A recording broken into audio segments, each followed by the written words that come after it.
অত্যন্ত শ্রদ্ধাভাজন সভাপতি জনাব আলহাজ মোহাম্মদ শাহজাহান মিয়া, প্রতিষ্ঠাতা সহ সভাপতি অত্র মাদ্রাসা, আজকের প্রথম দিনের প্রধান অতিথি হিসাবে আমাদের মাঝে কিছুক্ষণ আগে বক্তব্য রেখেছেন। অত্যন্ত চমৎকার এবং দিক নির্দেশনামূলক বক্তব্য উপস্থাপন করেছেন বাংলাদেশ জামাতে ইসলামীর গাছা থানার সম্মানিত আমির আলহাজ মোহাম্মদ মিয়াজউদ্দিন মাস্টার সাহেব, দিগর অতিথিবৃন্দ, মুআজ্জাজ মুকাররম উলামায়ে কেরাম, আমার সামনে উপবিষ্ট এলাকার মুরব্বী বাবারা, যুবক ভাইয়েরা, মাদ্রাসার তালেবুল ইলম, আজিজ তুলাবা, পর্দার আড়ালের অবস্থানগত অত্যন্ত শ্রদ্ধেয় মা ও বোনেরা, মহান আল্লাহ পাকের দরবারে লাখ কোটি শুকরিয়া জ্ঞাপন করছি, যিনি আমাদেরকে 2 দিনব্যাপী এই তাফসীরের প্রথম দিনের শেষ অধিবেশনে এই শীতের মধ্যেও আখিরে মুনাজাতের অপেক্ষায় আমাদেরকে আসার বসার, কোরআন এবং সুন্নাহ থেকে কিছু আলোচনা করার এবং শোনার তৌফিক দান করেছেন। যে রব আমাদেরকে বিশাল নিয়ামতটুকু দান করেছেন, সকলে রবের দরবারে কালিমাতুশ শুকর আদায় করে পড়ে আলহামদুলিল্লাহ। মুহতারাম হাজিরিন, সন্ধ্যা থেকে এই পর্যন্ত অনেক উলামায়ে কেরামের জবান থেকে আমরা আলোচনা শুনতেছিলাম। সর্বশেষ আমি আপনাদের সামনে উপস্থিত হয়েছি।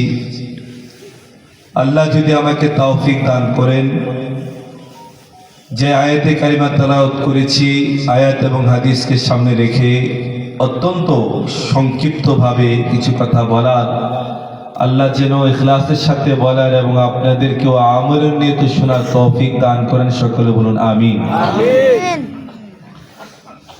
এই মাদ্রাসার যিনি মুহতামিম, আমার অত্যন্ত শ্রদ্ধাভাজন বড় ভাই মুরব্বী জনাব আলহাজ মনির হোসেন আব্বাসী সাহেব, তিনি এই মাদ্রাসার জন্য অনেক কষ্ট করেন।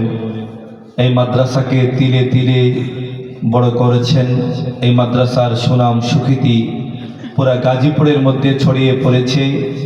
আপনাদের সার্বিক সহযোগিতায়, এলাকাবাসীর সার্বিক সহযোগিতায় উনি আপনাদেরকে নিয়ে এই মাদ্রাসাকে দিন দিন তারাক্কার উন্নতির পথে এগুচ্ছেন। আমরা দোয়া করি আল্লাহ তাআলা যেন এই প্রতিষ্ঠানকে পায়ে তাকমিল পর্যন্ত পৌঁছে দেন এবং একটা মার্কাজ হিসেবে কবুল করেন। সকলে বলুন আমিন। মুহতারাম হাজিরিন, যে নবীর শানে দুরূদ পড়তেছিলাম, আমাদের জবানটা বন্ধ ছিল। একবার দুরূদ পড়লে এই নবীর শানে এত সওয়াব। আবু দাউদ শরীফের একটি হাদিস মনে পড়ে গেল। মসজিদে নববীর মধ্যে একবার রাসূল করিম সাল্লাল্লাহু আলাইহি ওয়াসাল্লাম সাহাবায়ে কেরামদেরকে নিয়ে আলোচনা করতেছিলেন। ওহুম ইয়াতাযাকারুনা ফিল আম্বিয়া, কি আলোচনা করতেছিলেন? যে কোন নবীর দাম, কোন নবীর মান আর মর্যাদা আল্লাহ তাআলার কাছে বেশি, এই আলোচনা করতেছিলেন নবী সাহাবায়ে কেরামদেরকে। আলোচনা কোথায় হচ্ছিল? মসজিদে নববীর মধ্যে। সাহাবায়ে কেরাম তো সোনালী যুগের মানুষ ছিলেন, তাদের আলোচনাটাও দামি আলোচনা ছিল যে কোন নবীর দাম আর মান মর্যাদা বেশি। আর আমরা যদি 4-5 জন একসাথে জমা হই 4 স্টলে রাস্তাঘাটে, তো এলাকার মধ্যে কার কি দোষ আছে, কার কি গীবত শেখায়ের, এবার কে যাইব দাড়ি পাল্লা না দানির শীষ,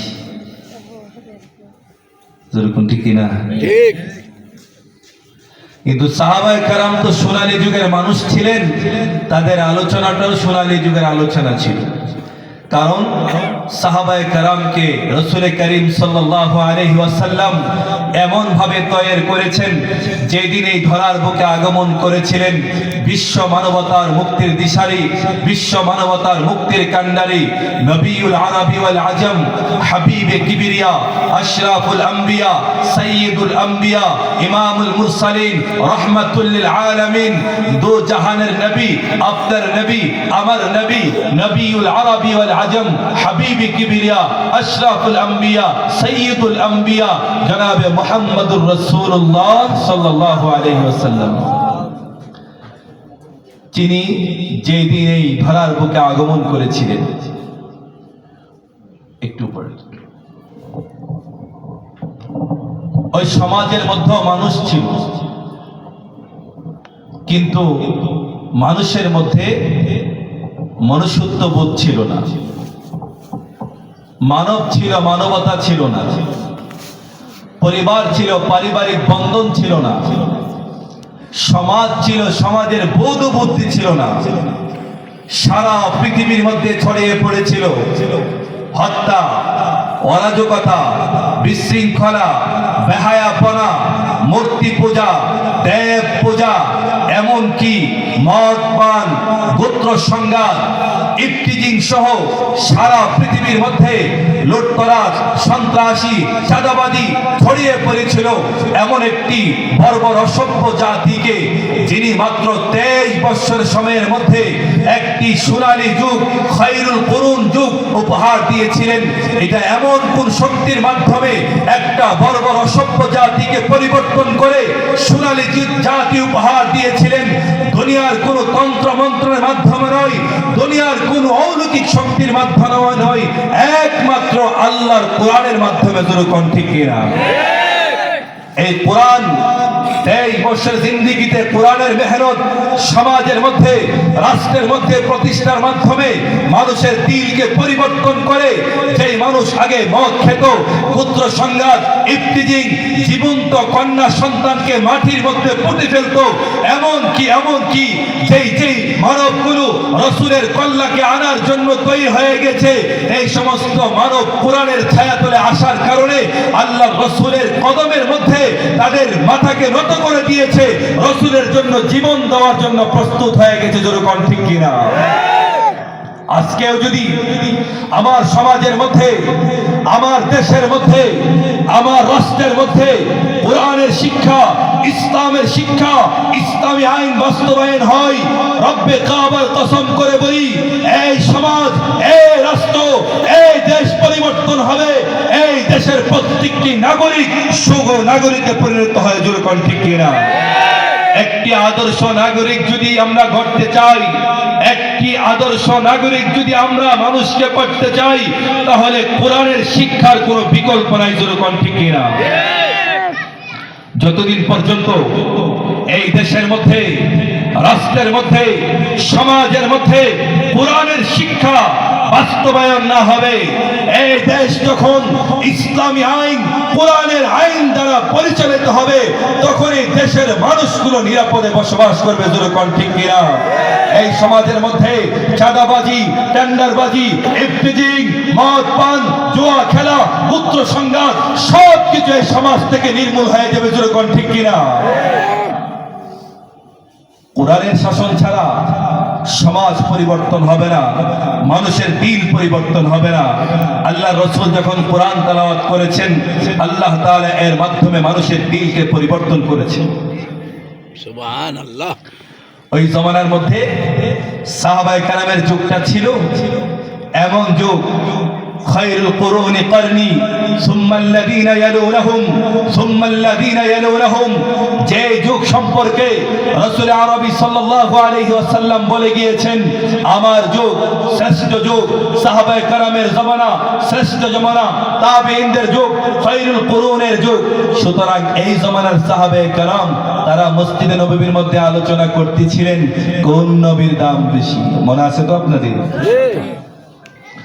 قال بعضهم آدم اصطفاه الله, একজন সাহাবী বললেন, আমার কাছে মনে হচ্ছে আদম আলাইহিস সালাতু ওয়াস সালামের দামই সবচেয়ে বেশি হবে, কারণ যে আদমকে আল্লাহ তাআলা বাবা মা ছাড়া নিজ কুদরতি হাতে পানি আর কাদা দিয়ে সৃষ্টি করেছেন, ওই নবীর দাম কম না বেশি? আর জোরে কোন। ওয়াকাল আল আখার, আরেকজন সাহাবী বলে, না না, আমার কাছে মনে হচ্ছে মুসা কাল্লামাল্লাহু তাকলিমা, যে মুসাকে আল্লাহ তাআলা দুনিয়া থেকে দাওয়াত দিয়ে তোর পাহাড়ে নিয়ে সরাসরি কথা বলেছেন, যেই মুসার সাথে আল্লাহ সরাসরি কথা বলেছেন, ওই নবীর দাম কম না বেশি? বেশি। 3 নম্বর আরেকজন সাহাবী বলেন, না না, আমার কাছে মনে হচ্ছে ইব্রাহিম ও খলিলুল্লাহ, যেই ইব্রাহিমকে আল্লাহ দুস্থ বলেছেন, যেই নবী আল্লাহর বন্ধু, ওই নবীর দাম কম না বেশি? আর জোরে কোন। বেশি। وقال الاخر, চতুর্থ নম্বরে একজন সাহাবী বললেন, ঈসা রূহুল্লাহ ওয়া কালিমাতু, আমার কাছে মনে হচ্ছে ঈসা পয়গম্বরের দাম, ঈসা পয়গম্বরের দাম সবচেয়ে বেশি। কেউ বলেছে আদমের দাম বেশি, কেউ বলেছে মুসার দাম বেশি, কেউ বলেছে ইব্রাহিমের দাম বেশি, কেউ বলেছে ঈসার দাম বেশি। সাইজনের কই মতিছে? আর জোরে কোন। সমাধানের দরকার আছে না নাই? আছে। যে কোনো একজন আল্লাহ তাআলা কে সবচেয়ে শ্রেষ্ঠ নবী হবে, ঠিক? জোরে কোন, ঠিক না? ঠিক। এই উদাহরণটা বোঝানোর জন্য আরেকটা উদাহরণ দিই। আপনাদের এই এলাকায় গাছের মধ্যে অনেক সময় পাখি ডাকে না? এই গাছের মধ্যে পাখি তো ডাকে। এক হিন্দু লোক আর মুসলমান গাছের নিচ দিয়ে যাইতেছে। হিন্দু লোক মুসলমানরা গাই, তুমি তো মুসলমান, বেড়াইলে কোসন দি পাখিরা কি ডাকে? তো মুসলমান তো সব সময় জানে এই পৃথিবীর মধ্যে গাছ বৃক্ষ তরুলতা সবকিছু আল্লাহর জিকির করে, যেরকম, ঠিক কিনা? মুসলমান বলতেছে পাখিরা আল্লাহর জিকির করতেছে, বলে কি বলে জিকির করতেছে? যে পাখিরা বলতেছে আল্লাহ রাসূল খুদা। কি বলতেছে? আল্লাহ রাসূল খুদা। হিন্দু এই মালুবাড়া কইতেছে না, তোর এটা হইছে না। আমি বলি শুন, পাখিরা বলতেছে রাম কৃষ্ণ রাধা। নাউজুবিল্লাহ কইতেন না? মুসলমান কো আল্লাহ রাসূল খুদা, আর হিন্দু কি কো রাম কৃষ্ণ রাধা। এলাকার মধ্যে মাছ বিক্রি করে না, পাঙ্গাস মাছ, তেলাপিয়া মাছ। এবার যাইতেছে, দুইজন ঝগড়া লাগছে, তো কি হইছে? আমি কো আল্লাহ রাসূল খুদা, হে কো রাম কৃষ্ণ রাধা। মাসুলা কো তোদের দুইজনেরটা একটা হইছে না, আমি বলতেছি শিং মাগুর বেদা। কি বলছে? শিং মাগুর বেদা। তিনজন মাইল লেগে গেছে।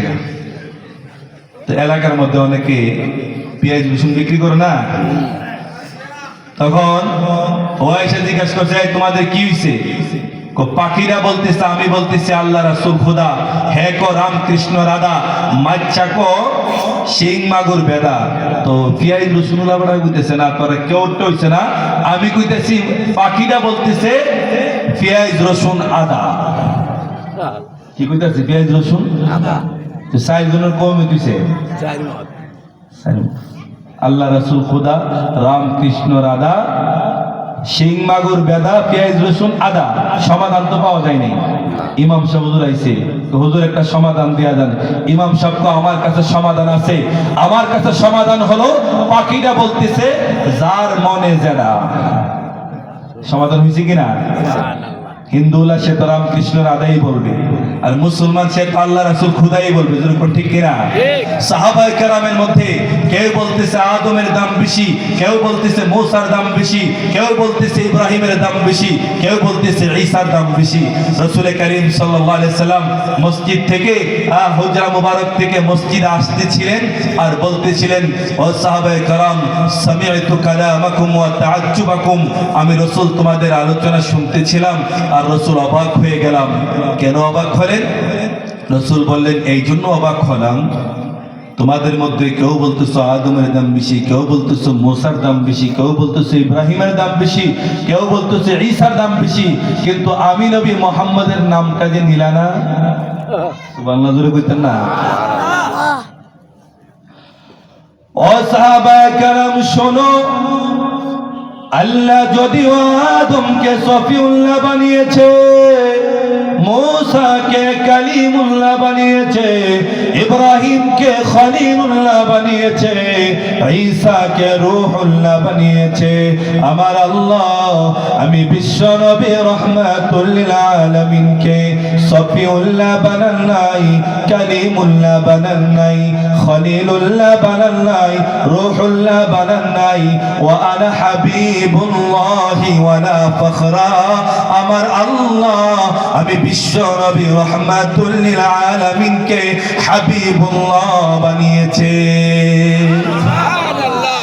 ও সাহাবায়ে কেরাম শোনো, وأنا حامل لواء الحمد يوم القيامة। কিয়ামতের কঠিন ময়দানে আল্লাহর জন্য একটা প্রশংসার পতাকা হবে। তাহতাহু আদম ওয়া মান দুনা।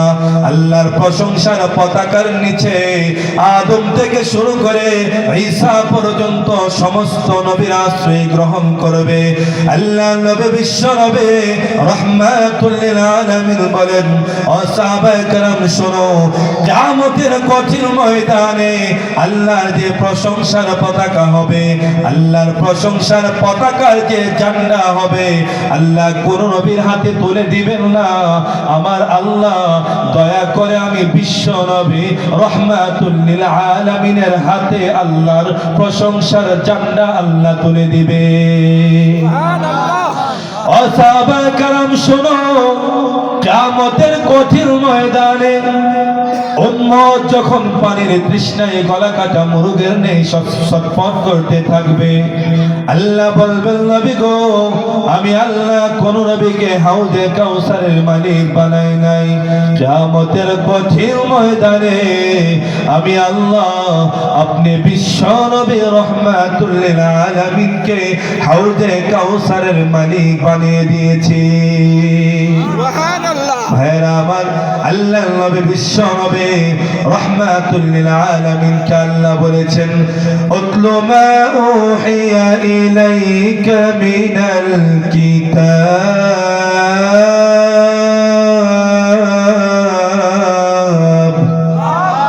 নবী আপনি কোরআন তেলাওয়াত করেন। আল্লাহ নবী যখন মধুর কণ্ঠে কোরআন তেলাওয়াত শুরু করে দিয়েছে, মক্কার কাফের বেঈমানেরা বলে, না না মুহাম্মদ তিনি নবী না, রাসূল না, তিনি কবি হবেন না তো গণক হবেন। আল্লাহ বলেন, না না আমার নবী কোন কবি না, আমার নবী গণক না, আমার নবী জাদুঘর না। আমি আল্লাহ আমি বিশ্ব নবী রাহমাতুল লিল আলামিনকে গোটা পৃথিবীর জন্য রহমত হিসাবে প্রেরণ করেছি। সুবহানাল্লাহ। আল্লাহ নবী কোরআন তেলাওয়াত করে রাসূলের কোরআন শোনার জন্য কাফেররা পর্যন্ত অবাক দৃষ্টিতে তাকে থাকতো। আল্লাহ নবী বলেন, ওয়াশ-শামসি ওয়া দুহাহা ওয়াল কমারি ইযা তালাহা ওয়ান নাহারি ইযা জাল্লাহা।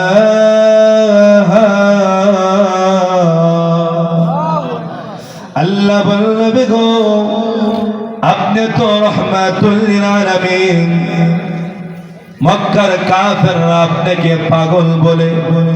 আপনি যদি পাগল হন, এক কথার সাথে আরেক কথার কোনো মিল থাকবে না। জোরকন ঠিক কিনা? পাগলের আগের কথার পরের কথা কোনো মিল নাই। কিন্তু আমার নবী যখন তেলাওয়াত করেছে, ফাবিআইয়ি আলাই রাব্বিকুমা তুকাযযিবান। কিছুক্ষণ পরে পরে আল্লাহ যখন বলেন, ফাবিআইয়ি আলাই রাব্বিকুমা তুকাযযিবান, কাফেররা বলে এত সুন্দর তেলাওয়াত কোনো পাগলের হতে পারে না। তিনিও পাগল না, তিনি জাদুঘর হবে, না হয়তো গণক হবে, না তো কবি হবে। আল্লাহ বলেন না, ওয়া মা আরসালনাকা ইল্লা রাহমাতাল লিল আলামিন।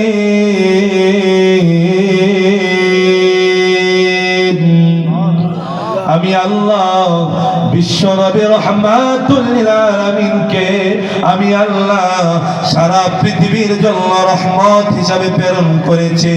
আমার নবী মানবের জন্য যেমন রহমত, দানবের জন্য তেমন রহমত, পুরুষের জন্য যেমন রহমত, নারীর জন্য তেমন রহমত, বিধবাদের জন্য যেমন রহমত, ইয়াতীমের জন্য তেমন রহমত, বুড়ার জন্য যেমন রহমত, যুবকের জন্য তেমন রহমত, শ্রমিকের জন্য যেমন রহমত, নেতার জন্য তেমন রহমত। জোরে কোন ঠিক কিনা?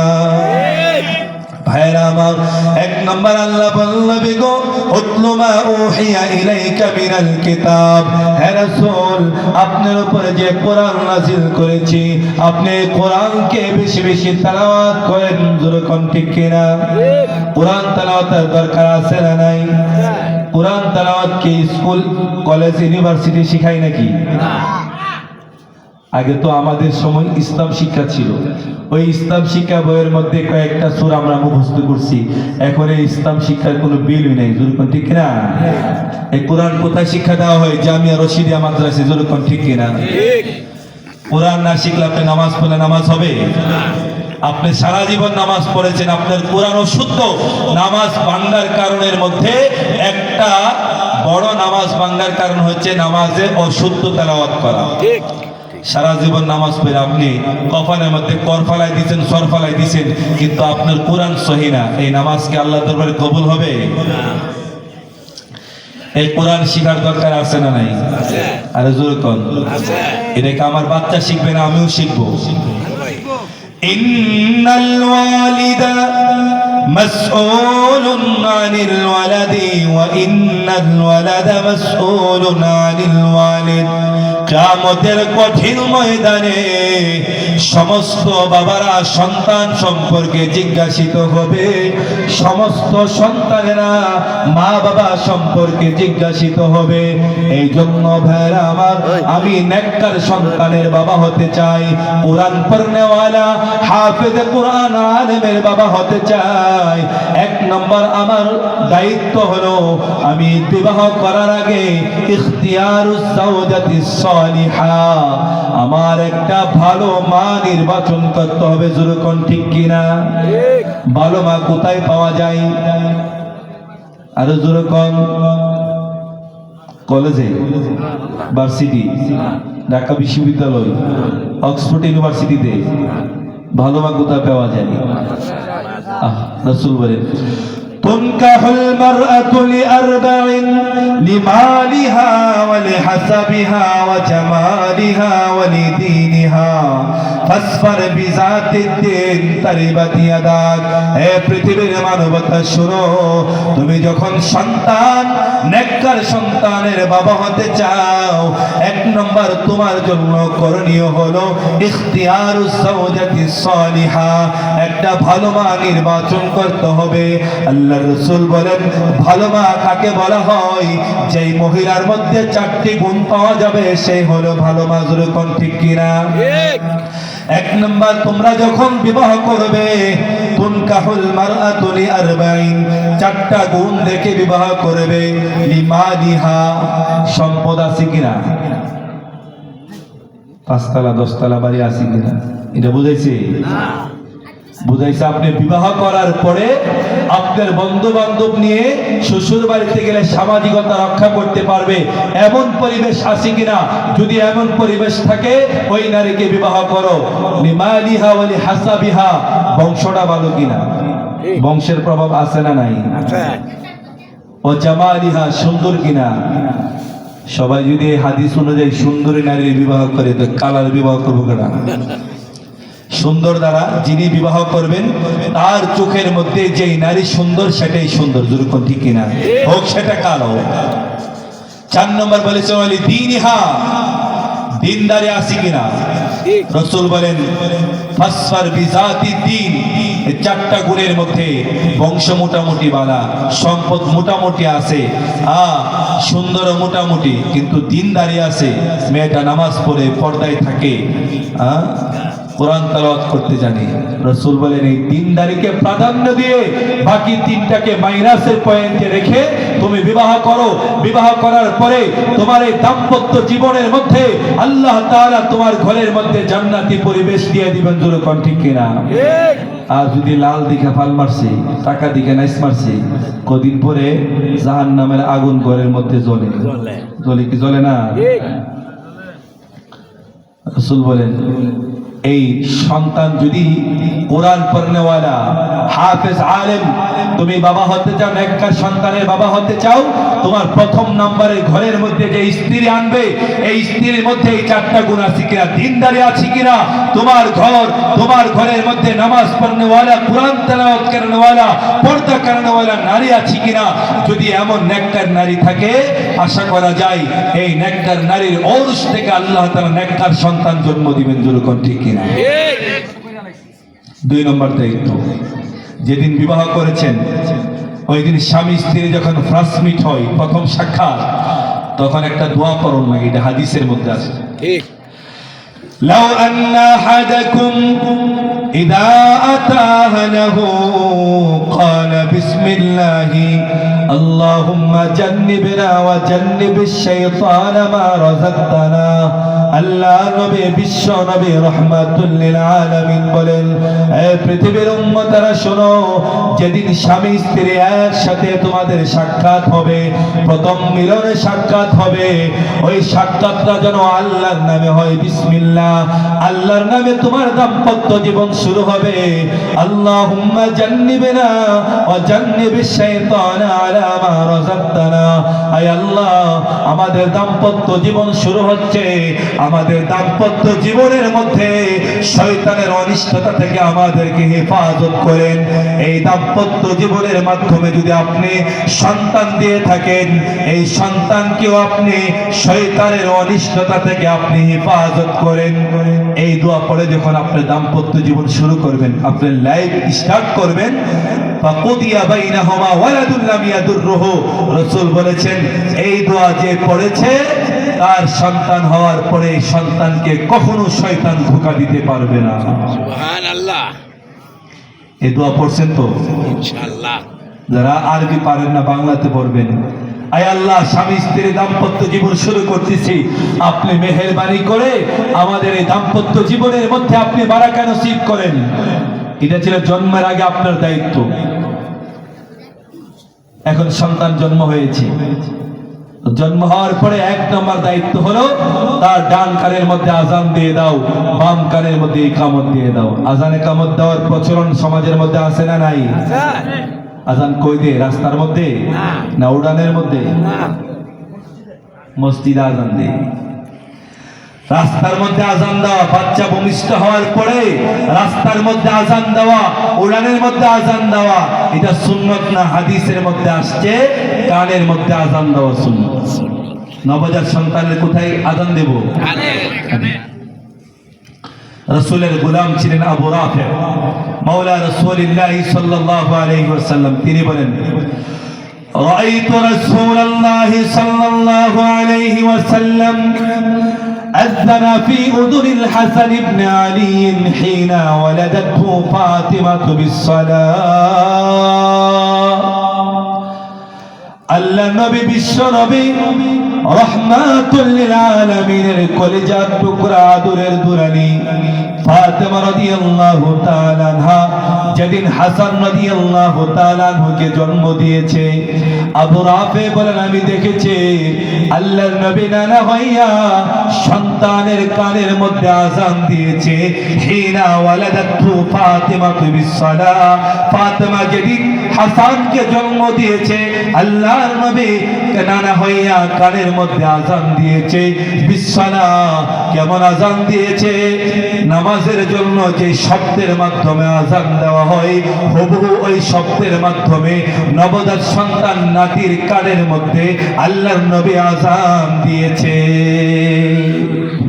ফাতেমাকে চিনেন? ফাতেমাকে রাসূলের কলিজার টুকরা, আদরের দুলালি, তিনি যখন নবজাত সন্তান জন্ম দিয়েছে ওই দিন আল্লাহ রাসূল নানা হয়ে এই ফাতেমার সন্তান হাসানের কানের মধ্যে আযান দিয়েছে। এটা হলো সুন্নত। কোথায় আজান দেবে? কানের মধ্যে। বাহিরে আজান দেওয়া, রাস্তার মধ্যে আজান দেওয়া এটা সুন্নত নয়। জন্মের পরে 1 নম্বর দায়িত্ব, ডান কানে আজান দিয়ে দাও, বাপ কানে ইকামত দিয়ে দাও। যে সন্তানের কানের মধ্যে প্রথমে আল্লাহু আকবারের ধ্বনির মাধ্যমে আল্লাহর বরত্বের স্লোগান দেওয়া হয়েছে, বড় হওয়ার পরে এই সন্তান ইঞ্জিনিয়ার হবে, ব্যারিস্টার হবে, ডাক্তার হবে, প্রফেসর হবে, তারপরও সে নাস্তিক হবে না। কারণ যেদিন সে জন্ম নিয়েছে ওই দিন তার কানের মধ্যে আজান দিয়ে তার এই কথা স্মরণ করে দেওয়া হয়েছে, এই শোনো, যেদিন তুমি জন্ম হয়েছো তোমার কানের মধ্যে আজান দেওয়া হয়েছে, এখন শুধু তোমার নামাজে জানাজা বাকি আছে। দুরকম ঠিক কিনা? আজান দেওয়ার পর জামাতের সময় কি বেশিক্ষণ থাকে না, অল্প সময় পরে কি হয়ে যায়, জামাত আরম্ভ হয়ে যায়।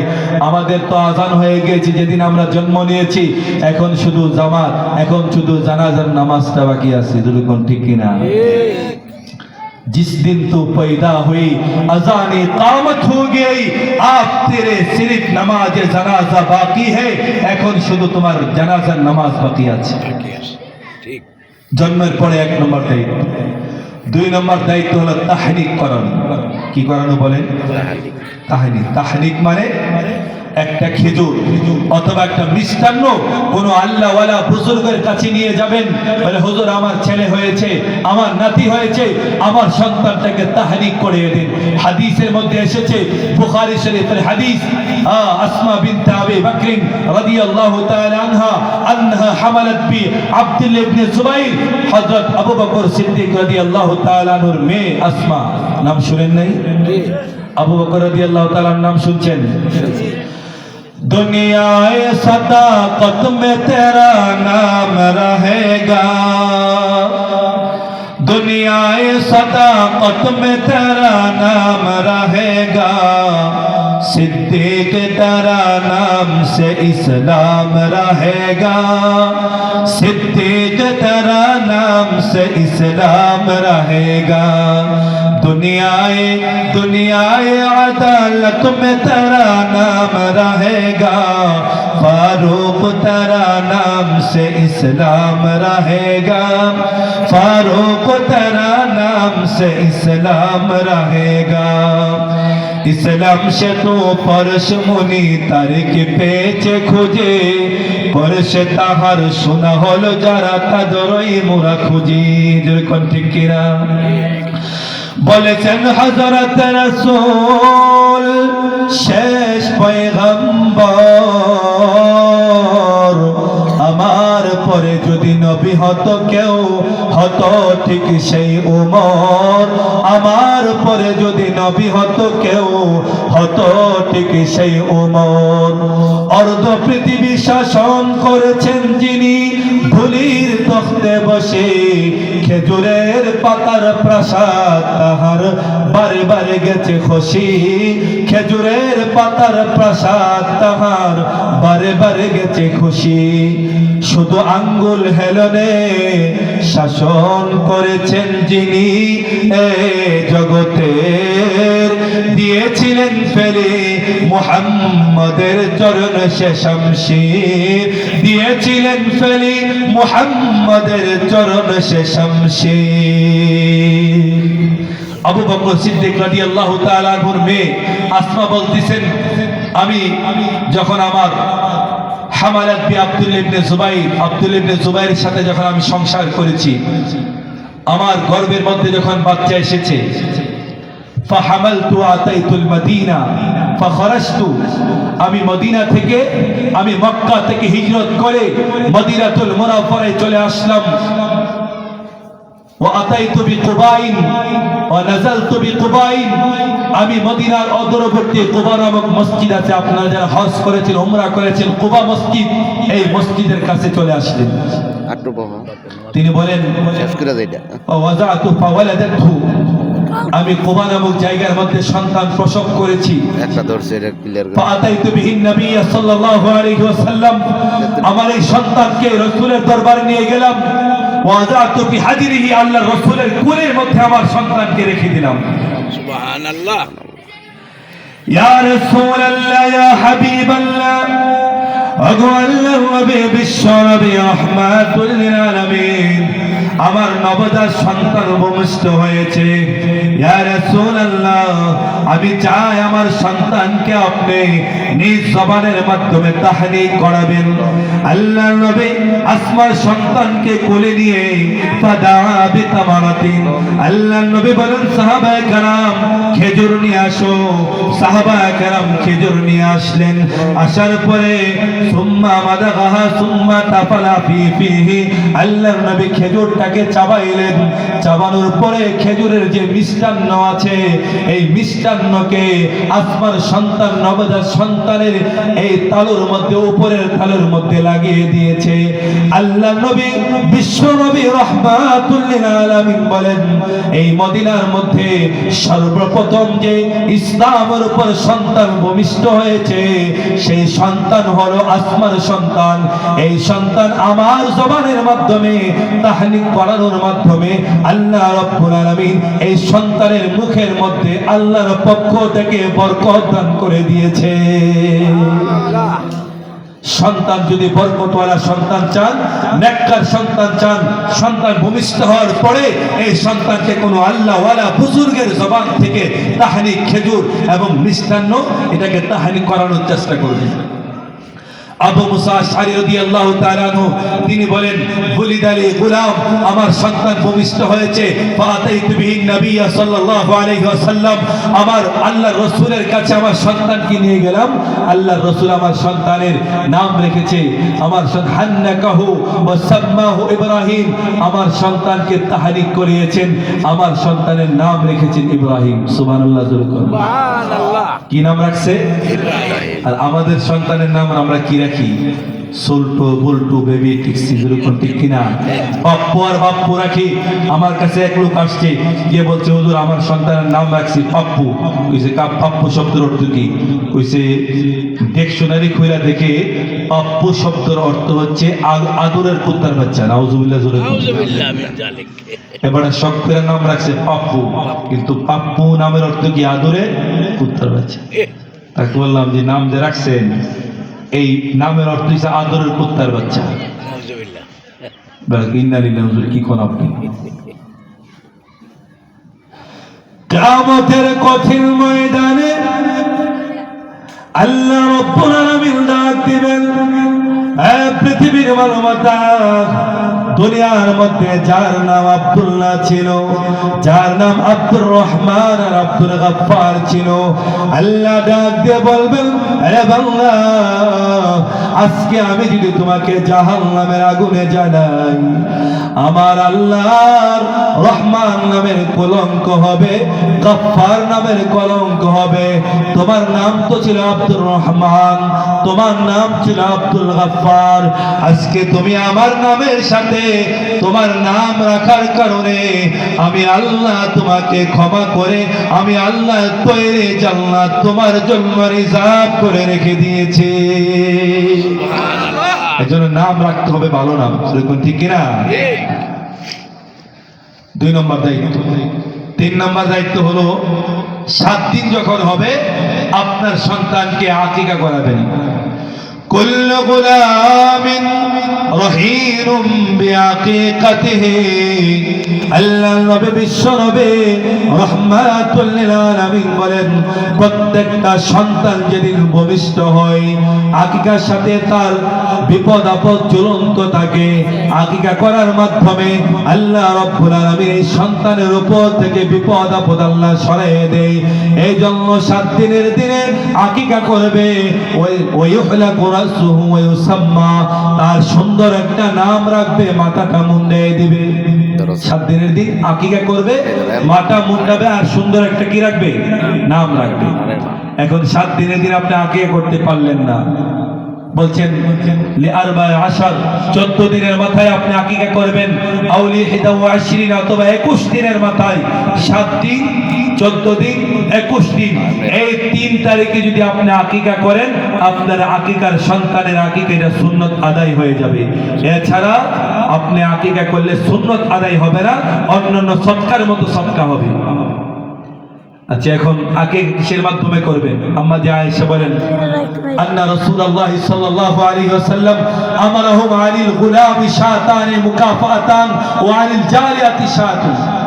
যে ছেলে সন্তান হলে দুইটা বকরি, কয়টা বকরি? দুইটা। আর মেয়ে হলে একটা।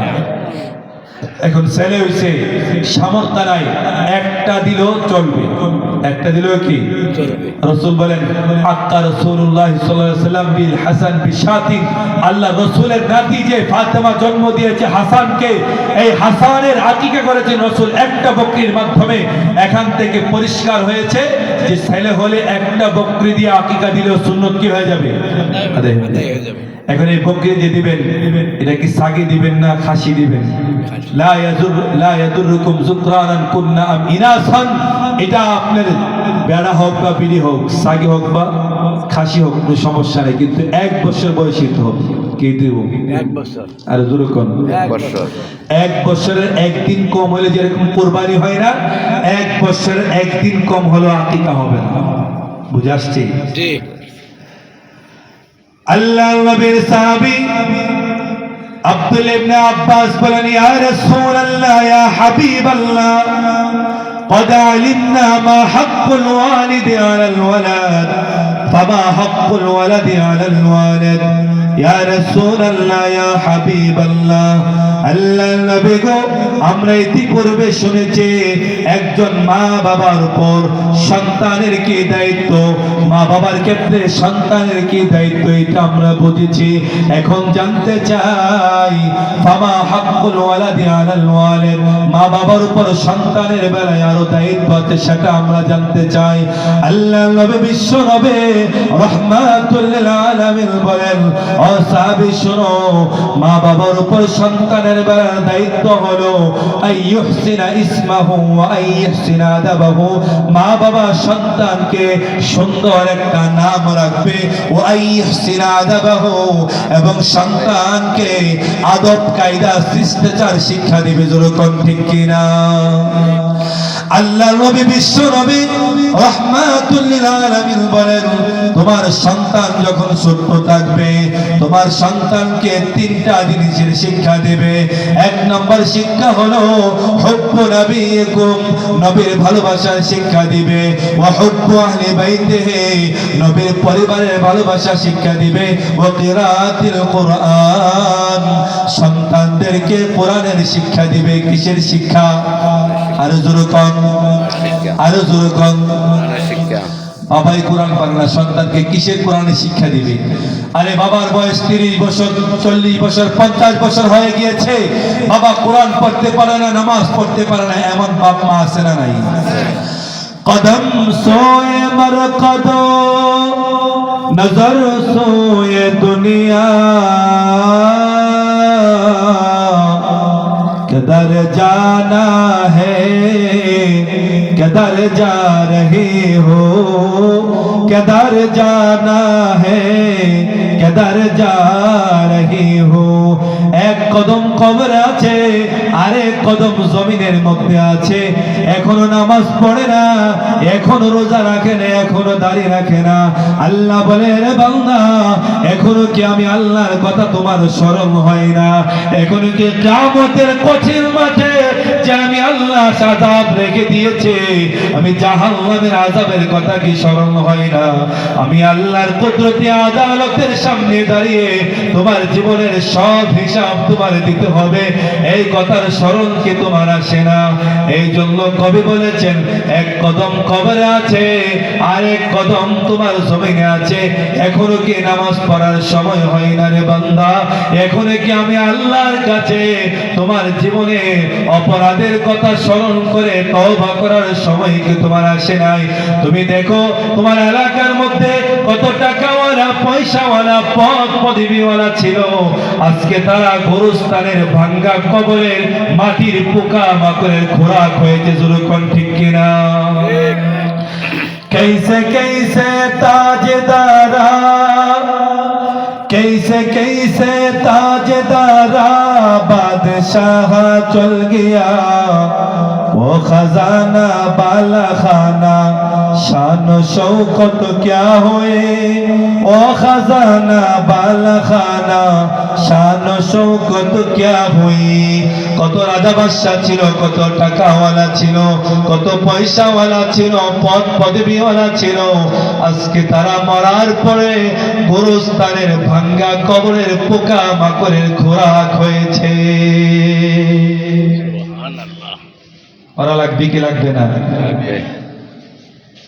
কবরের মধ্যে আমাদের জীবনের হিসাব দেওয়া লাগবে কি লাগবে না এই জন্য কবরের সামানা দুনিয়া থেকে নিতে হবে মান আশা ফাকাদ মাত ওয়া মান মাতা ফাকাদ ফাত যে পৃথিবীতে একবার জন্ম নিয়েছে ফাকাদ মাত সে মৃত্যুবরণ করেছে ওয়া মান মাতা ফাকাদ ফাত যে একবার মৃত্যুবরণ করেছে সে মাটির সাথে মিশে গিয়েছে কুল্লু মা হুয়া আতিন আত ওয়াল লাইলু দাদ ওয়ান নাহারু সাদ কিয়ামত পর্যন্ত যত মানুষ আগমন করার সকলে আগমন করবে দিনের পরে রাত আসবে রাতের পরে দিন আসবে কিন্তু কথা হলো আইনা আবাউকুম ওয়া আইনা আজদাদুকুম ওয়া আইনাল ফিরাইনা ওয়াশ-শাদ্দাদ